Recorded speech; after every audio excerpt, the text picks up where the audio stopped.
Hey there beautiful people, welcome back to my channel. Today we're going to be having our first fashion video of the year.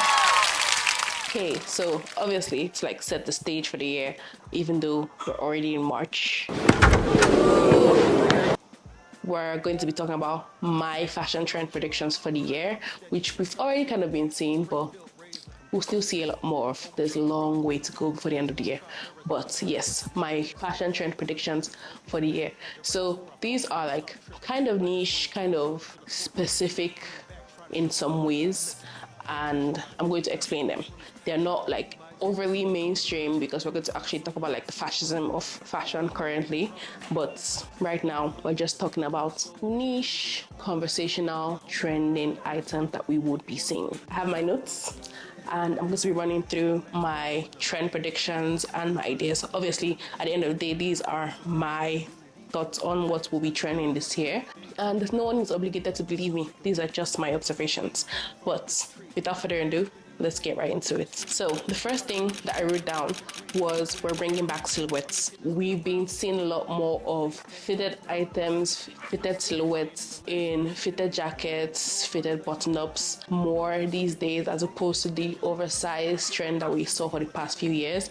Obviously, oversized clothing are never going anywhere, but seeing a lot more structure and seeing a lot more of the bringing back of silhouettes to the fashion mainstream. So this is actually like just coming off the back of like the whole office siren trend. So with that, there's like a trickle down of that trend. I've seen a lot more fitted jackets, seen a lot more fitted blazers, a lot more fitted button up. We're bringing back shape because we see a lot more of that throughout the year as like it progresses. Obviously, this is not like a super fashion hot take. Obviously, trends come and go. We're going to have more of like a forefront on silhouettes this year as opposed to having a lot more baggy items this year. We've been seeing a lot of that in fashion month, and we're going to see a lot more of that in what's the influencers and regular people wearing on the day-to-day.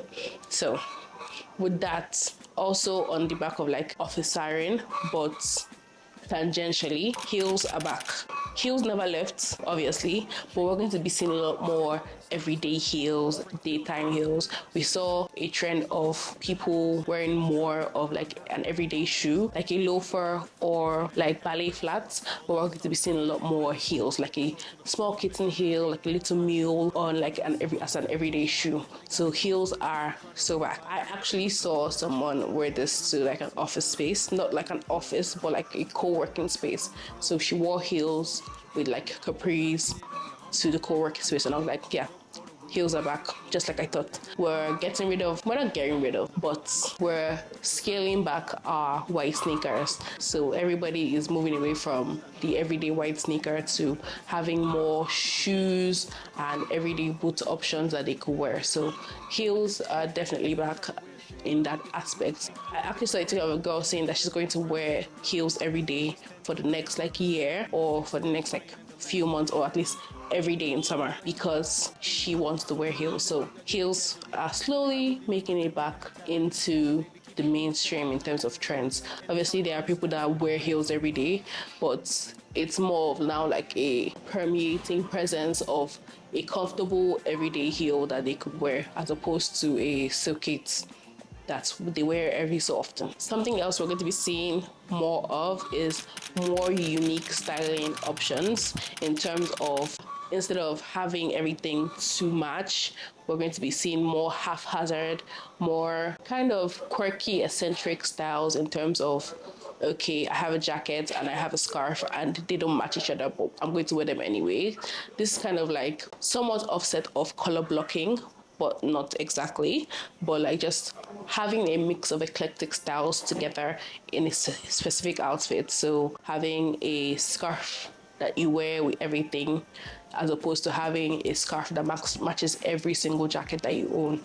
This is also kind of related to wearing more of what you have, as opposed to going out to buy new things every time you want to style and outfits. So it's more sustainable that way. It's kind of a forefront in the thought of, okay, how can I make use of what I have sustainably as opposed to purchasing a new item every time I need something to wear. We're going to be seeing a lot of mix and maximalists, as Pinterest calls it, as opposed to matchy outfits. We're going to see a mix of colors, prints, fabrics, and textures in every outfit going forward. That's a trend that I see coming along, and it's not like a super unique trend, but it's going to be more pervasive in the mainstream. On the conversation about eclectic style, so we know that the Adidas Sambas have been reigning for a few years now, and they're kind of making their way out in terms of the trend cycle. And what I see coming in as opposed to the Sambas, or at least what I see replacing the Sambas, are going to be Adidas Taekwondos in terms of like unique styling. It's not something that's for everyone. Honestly, it's not something that everybody would gravitate to, because as opposed to seeing the Adidas Sambas, it's a slightly ugly shoe. It's like the Tabis. A lot of people think they're ugly, but a lot of people actually really love them. So it's a very acquired taste in terms of footwear, and only people who are brave enough to style them and wear them and understand and embrace the ugliness of the shoes would be the people to wear them.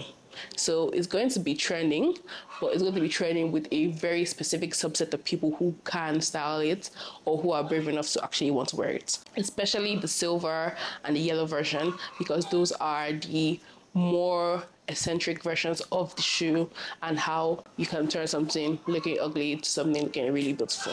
And the last thing I really think would be trending in terms of fashion would be big buttons. So we've been seeing a little bit of that with like the big buttons on the coats that we've been seeing trending for the past few months, but I feel like we'll see a lot more of that. And there's something that I call Mickey Mouse buttons, especially on trousers. We'll see a lot more of that. Buttons as a centerpiece in outfits and styling. They're going to be a lot more pervasive, giant in-your-face buttons. Obviously, everybody loves a regular size button, but a giant button is absolutely adorable. So we're going to be seeing a lot more of that coming in winter 2025 and fall 2025. So we're going to be seeing a lot more of those. We've already been seeing them through Fashion Week, but we're going to see a lot more of those coming in the remaining months of the year. Polka dots and giant buttons really go well together. They usually go hand in hand. So once you see one, you probably see the other one not far behind when it comes to styling. That's why I really like call giant buttons Mickey Mouse buttons, because of Mickey Mouse. Those are my fashion trend predictions for 2025. Let me know if you've seen anything else that has caught your eye in terms of trends or fashion styling that you think will be mainstream before the end of the year. And that's it for this video. Have a great day, have a great life. Until next time, live beautifully.